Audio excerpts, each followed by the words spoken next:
Welcome. Let's discuss some of the questions from UGC Women Studies June 2025. The very first question talks about the National Commission for Women is established under which? So it is established under the National Commission of Women Act. Now the year is important, so it's 1990. That's the only thing which has been a variation in the question. Now National Commission for Women is one of the statutory bodies of India which is concerned with advising the government on the policy matters which affect the women, and it was established as a significant landstone for the development and empowerment of women. And the first commission was finally constituted in 1992 after the establishment of Women Commission Act 1990, and for this Jayanti Patnaik was the first chairperson.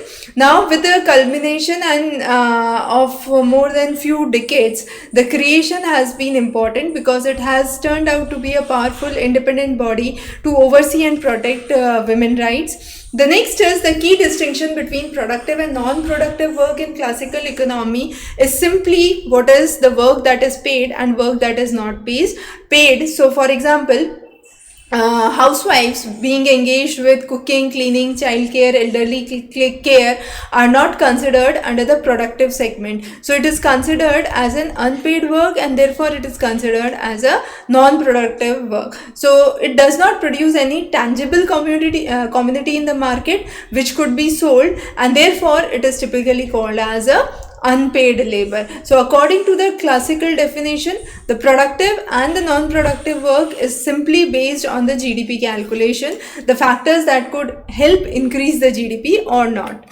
The next is the role of self-help groups in empowering women is mainly to promote collective savings and help them access microcredits. Now this is a way for women empowerment.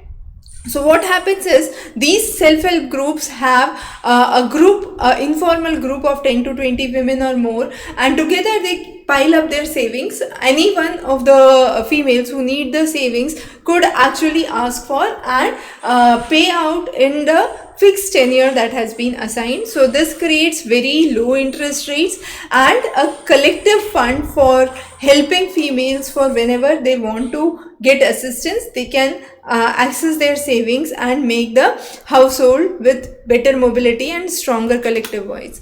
The next is who among the following is called as Gandhi of Grain. Now Dr. Vandana Shiva is an environmental activist, a sovereignty advocate we could say, and an eco-feminist, and she has earned the title of Gandhi of Grain because she has argued constantly for practices which destroy the biodiversity.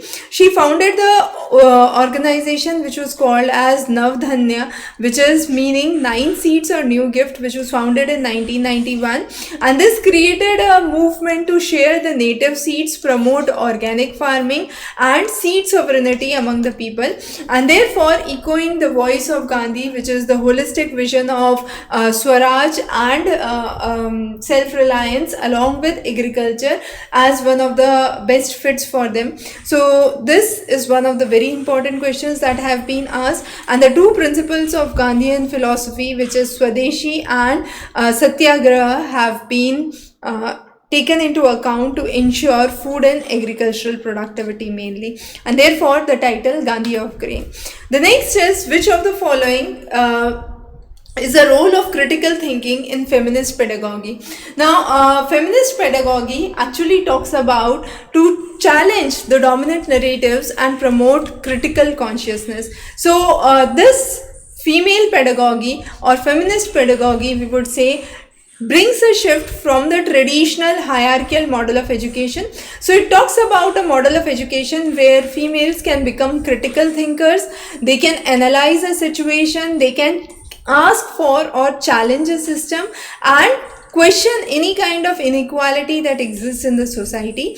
So removing any kind of biasness, any kind of dominant narratives which are present in the society, and therefore fostering what is called as critical consciousness as per Paulo Freire's concept, who was a Brazilian educator, focusing on social, political, economic contradictions and the ability to challenge or oppose any kind of oppressive elements or oppressive policies would be taken into account. So those are some of the important things that we have discussed from womenist studies. Of course, if you are looking for complete preparation for womenist studies, you can go to Doorstep Tutor in the section on UGC. You will find the complete content on womenist studies, which includes lectures, PYQs and study materials. So thanks for joining in. Have a great day ahead.